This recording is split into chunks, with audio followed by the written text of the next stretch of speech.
Today, we're going to talk all about Pinterest. I'm going to cover the current state of Pinterest in 2026, 5 tips to optimize your Pinterest profile for sales, because we're into sales, not vibes over here, including the biggest mistake that I see wedding professionals and other creatives make on Pinterest when it comes to sales. So make sure you watch the full episode to get all of those details. If you're new here, I'm Jamie Coast. This is Marketing Answers. I'm a former Fortune 500 marketing strategist who picked up a paintbrush and started her own wedding creative business in stationery. And I built it to a really successful business. It's multi-six figures. And so I'm using all of that knowledge to answer your marketing questions and help you grow your business. Today's question comes from Kim L. And she wants to know, does Pinterest still work? Is it worth my time as a wedding photographer? So let's get into it. The state of Pinterest today is that Pinterest is still very, very successful. Everyone's seen, the Pinterest VAs, the courses, the template sellers, and everybody promising that Pinterest is sort of the holy grail of marketing and talking about all the benefits. It's natural to be skeptical to see if Pinterest is still really working in 2026 or if this is more of like a 2016 strategy that educators are still just hyping on. But I can tell you that Pinterest still works. I'm still using it in my business and it drives a ton of clicks to my website.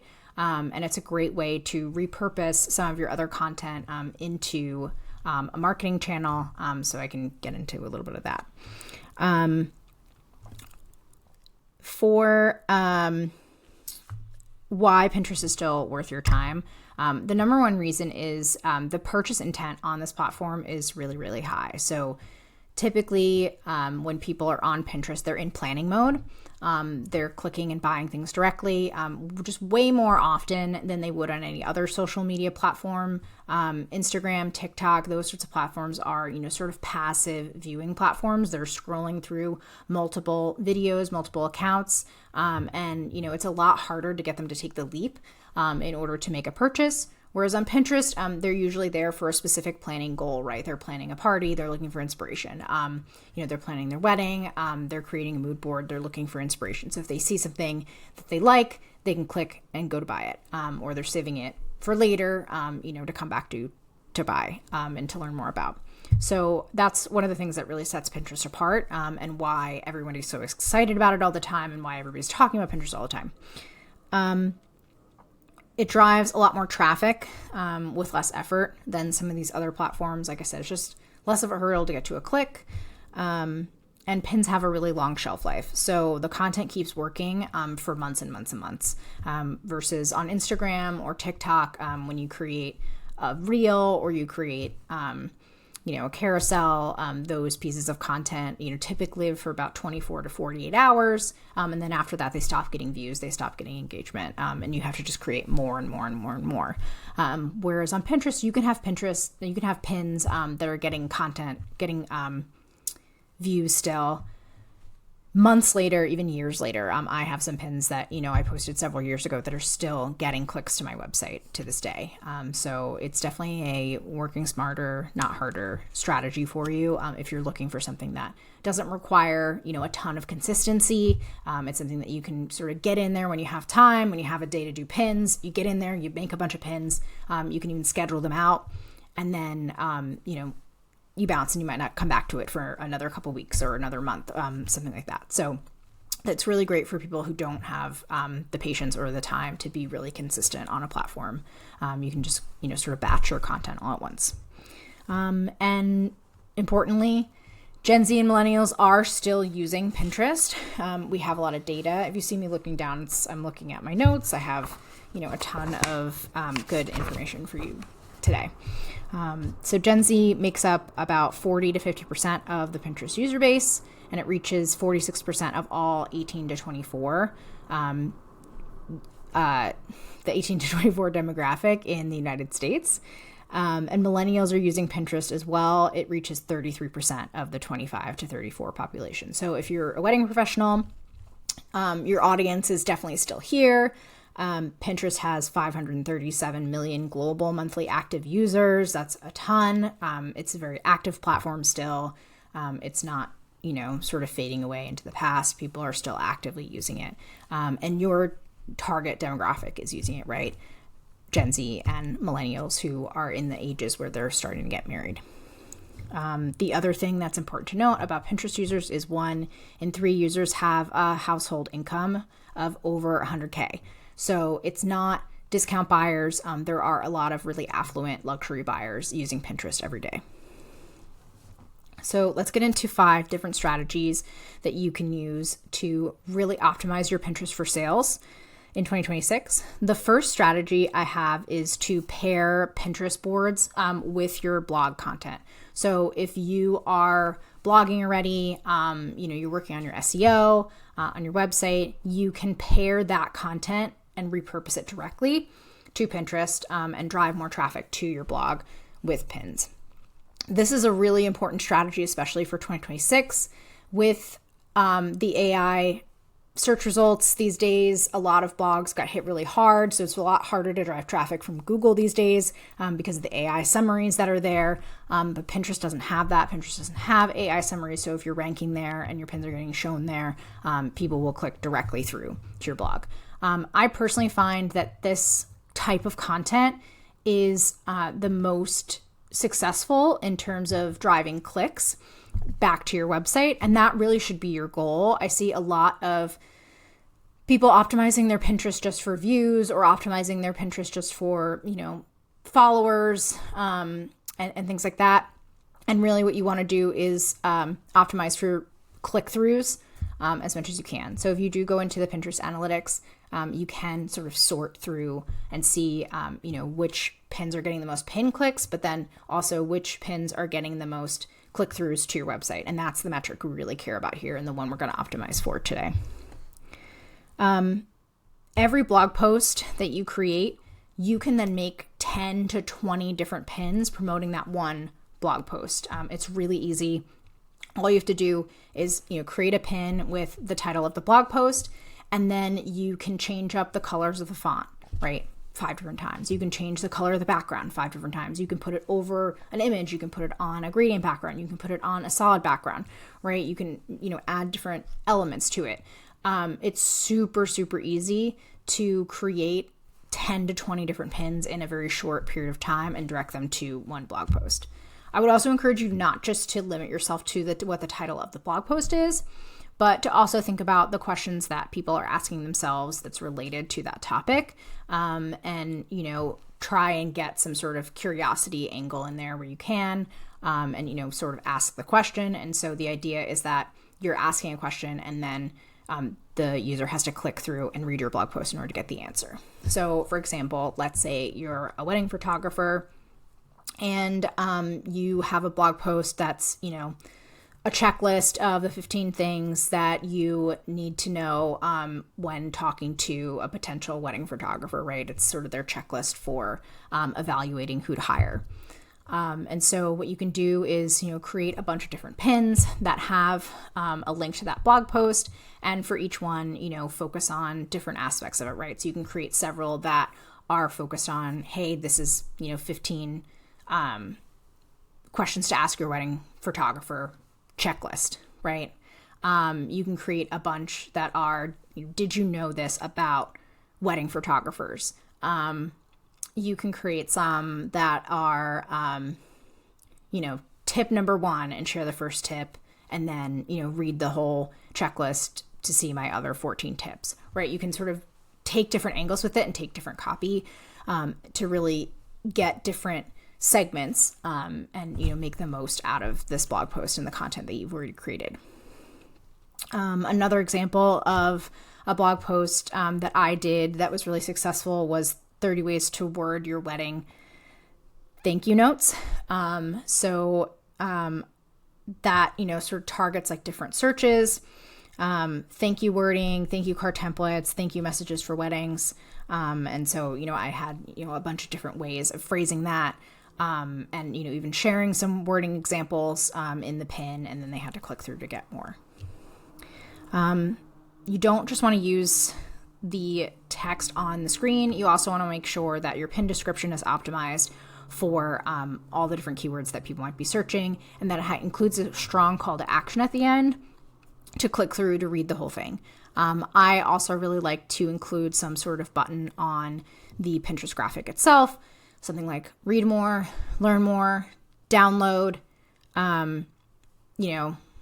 freebie, like things like that really get people to understand that, oh, there's more content beyond this pin if I just click through to read it.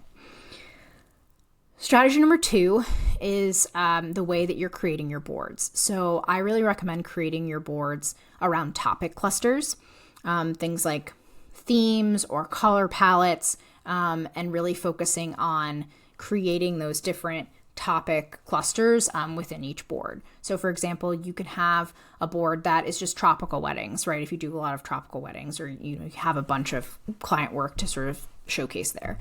You could do another one that's, understated neutrals, right? And it's all like neutral photos or of weddings that you've done. So what you want to do here is really just take existing client work, organize it into searchable, trending theme boards, right? So dusty blue wedding inspiration is a great one. Sage green weddings, tropical weddings, red wedding accents, things like that. Allow it to be, just like really interactive and searchable for anyone who lands on your Pinterest page. You can similarly multiply one piece of content into so many pins. It's so easy, right? You don't just have to like take one photo, post it, and be like, okay, well, I can never post this photo again. You could take that photo and place it on different colored backgrounds, right, or frames. You can create collages, right? So if you have, let's say, you're a wedding photographer and you took, a Hawaii destination wedding, you can actually create 10 different pins, right, where it's 5 photos and they're just in different orders or different configurations, right, and tell, a little mini story with a collage. You can use Pinterest native collage feature for this, or you can, create a collage in a different editing software, right, to just upload as a static photo. So many different options there. You could add different filter variations to make your pins look distinct. I know photographers might not be a fan for this, but this might be a great one. If you're like a florist, for example, you can take the same photo of, one floral arrangement and then just put different filters on it in order to create, 5 different pins for you to use. And then similarly change the title and description keywords for each variation so that you're reaching, different audiences and different search topics.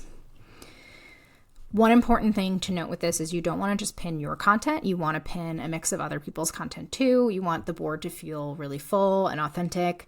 It should feel like a mood board. It shouldn't feel like just product spam if you're doing it correctly. And pinning other people's pins signals to Pinterest that the board itself is, those pins are worth spreading out. I've done, a number of different tests where I've created boards that just have my pins. I've created boards that have my pins with other pins, and the pins that are on those boards that have other people's pins always perform much better. The other thing you want to make sure that you're doing with Pinterest is in the board, writing a really keyword-rich board description. That's something that I forget to do a lot of the time, and I'm like, why aren't these pins going anywhere? And it's because I didn't tell Pinterest what the board was about, right? So you got to go in, write a really keyword-rich description for the Pinterest board. And then lastly, I always like to vary the URLs that I'm linking back to. So whenever I'm creating pins, I don't want to just link back to, jamiecoast.com, right? I want to link to multiple different pieces, multiple different sections of my website. And you can, take different sections. You can link to your contact page in one. You can link to your about me page in another. You can link to a blog post. Link to different URLs so that it doesn't read as spam where you're just linking to the same URL thousands of times, right? You want to try and vary it a little bit. Here are some examples that I would do. So for example, if you are a wedding photographer, you could have destination wedding boards by location, right? So you might have one board that's Hawaii, one board that is Mexico, one board that's Florida, right? Like you can have sort of different boards like by location. You could even segment these even further. So like if you shoot in Hawaii, for example, do boards on the different islands. That's something that couples are searching for on Pinterest, right? If they're getting married at a specific resort or they're getting married on a specific location, they are searching for inspiration at that location. I've actually gotten clients this way by posting, from specific venues. Patek Ranch in Colorado was one where I had done some work for a wedding there. And then I was able to get clients who were also getting married at Patek Ranch because they were looking for inspiration for what it looks like to get married on their property, right? Specifically. And so then they were able to find me through there and they booked me. And that's actually one of my best recurring clients right now. We work on all sorts of things together, like holiday cards and Valentine's Day cards and things like that. She's amazing. So, that's a key way and, a tangible way that you can get found there. Strategy number 3 is to make sure you're tapping into Pinterest trends. So you can use the Pinterest trends tool. I'll try and link to it below, but I believe it's pinterest.com/trends or trends.pinterest.com, something like that. So you can find out what keywords are rising now in your specific industry. So if you're in the wedding industry, you can actually see within the wedding industry, what keywords are, kind of bubbling up to the top, what people are searching for, what's trending up 500% year over year, or, seasonally, what's trending up right now, so that you're creating content that is relevant for some of those trending topics. And the reason I like to do some pins and boards focused on trending topics is they're usually less saturated, right? So if I'm creating content for wedding invitations, for example, it's going to be really hard for my pins to get seen and stand out in that space because there's just so many people who've already created content there that's going to be hard for mine to sort of rise to the top. But if I'm creating content for something, let's say it's tulip bouquets was one of the trending topics on Pinterest recently. I can create a board that's all about tulip bouquets and there's less people doing that, right? Because it's just sort of bubbling to the top now, but lots of people are searching for it. And so I have a better chance of ranking higher and getting more people to see my content. You don't have to be the primary subject of that trend in order to create content for it. So going back to that tulip bouquet, for example, I'm primarily a stationery designer. I don't make or sell tulip bouquets, right? And I don't have any content around that, but I can still create a board that's like tulip bouquet inspiration and pin other people's tulip bouquets, right? To sort of get that mood board and using other people's pins. And then I can create, some of my own pins that fit within that theme, right? So if I have any invitations that have tulips on it, those would obviously be great products, but I don't have to, right? I can even just do more simple, plain invitations and then put them on a stock photo background of tulips, right? So it fits in with the mood board and they can visualize how, this classic calligraphy invitation would go really great with the wedding that I'm planning, all within that board. So that's, a perfect example of things that you can do, creative ways that you can sort of work yourself into the theme. It's just, using sort of a background photo or making a collage. That's another great one, is making a collage of different pieces that all would fit within that tulip bouquet theme and include your products within the collage. Another example, cake designers. Right? You could actually sketch out some ideas for cakes that would fit into that theme. So it doesn't even have to be work that you've done or work that you've created before. You could draw, some very simple sketches, turn them into, a variety of creative pins as, inspiration for somebody who, is really into the tulip bouquet theme right now and maybe wants a cake to match. Same thing for, wedding dress designers. That would be a great way for, you can sketch out some ideas of things that you would love to create for a bride for her custom veil maybe, or like her custom dress. You can sort of sketch out things. It doesn't always have to be finished work, which I think is something that people overlook a lot. They, think that I have to have done the thing in order to put work forward, but you don't. You can sketch out ideas of inspiration and, kind of manifest your client in that way. Strategy number 4 is to create frequently asked questions, or like sort of how to work with me boards. I see not a lot of people utilizing Pinterest this way, but it's another great way to sort of get pinners engaged with you and, clicking through to your website specifically. So I would compile, the most common questions that you get from clients and turn each one of them into a pin. You can just have the question itself on the pin as text. You don't have to have any complicated photography or complicated design. You can literally just have background color, the question, and then, read more or learn more. That clicks through to either your FAQ page on your website or any sort of web page or blog post that answers that question. So for example, you could have a board that's Wedding Invitations 101 or frequently asked questions about wedding photography, right? And compile all of those together into one board. Another key thing that I want to make sure I'm calling out is don't answer any of these questions within the pin itself or within the pin text. What you really want to do is lead people somewhere else to click to learn, because that's what we're optimizing for, right? Is clicks off of Pinterest. Strategy number 5 is to connect to your product catalog. If you sell anything on your website, if you use Shopify, for example, this is really easy. You can connect your e-commerce catalog to Pinterest, and Pinterest will auto-upload your product feed and track conversions and revenue for you. So that's been really key for me, is I have my feed synced from Shopify with all my different products on it straight to Pinterest. And anytime I launch new products or update my products, Pinterest automatically does it for you. And because it's a Pinterest native integration, and my website is Pinterest verified, which is not the same as like Instagram verified or Twitter verified. It's a free way for you to just prove that your website is legitimate and that you're the owner of the website through Pinterest. Then Pinterest is going to push your content out. It doesn't give you any sort of negative result by doing that. So it's another great way, really simple way to just sort of seamlessly connect your products with Pinterest and create content there.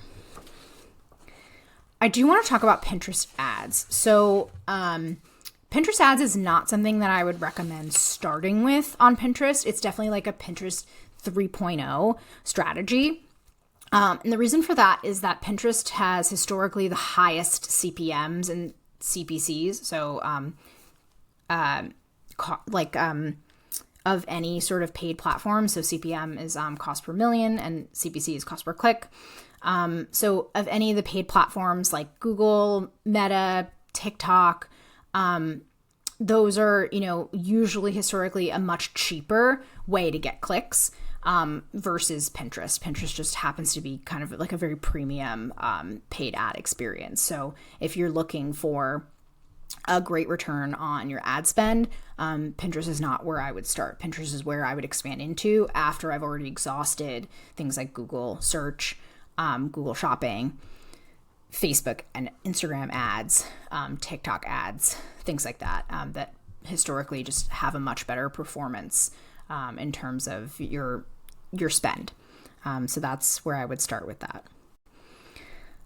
I find that the biggest mistake people are making on Pinterest, especially wedding professionals and creatives, is they're posting only sort of top of the funnel awareness style content, pretty images, mood boards, but they're not pinning a mix of things that drive conversion and drive clicks over to your website. So you really want to keep in mind with all of these different strategies and all these different tips is to try and focus on that full funnel approach.